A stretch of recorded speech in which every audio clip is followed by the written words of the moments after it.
So for this video ay kung paano mag-loan ng SSS or salary loan online. So kung gusto mong mag-loan, kailangan register ka ng my.sss and nakapag-enroll ka na ng bank account. Then makikita na yung before that, so dito muna tayo sa dashboard. And then click loan. Then click apply salary loan.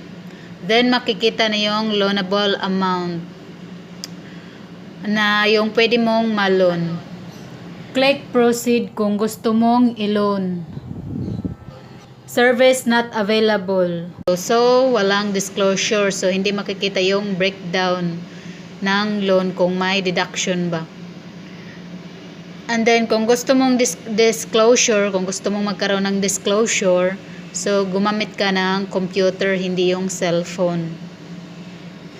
So click I agree. Then click proceed. So ito lang yung net na makukuha mo. Then submit. Then okay. Then awaiting ng certification from employer. Then sa employer naman, magse-certify ng loan mo.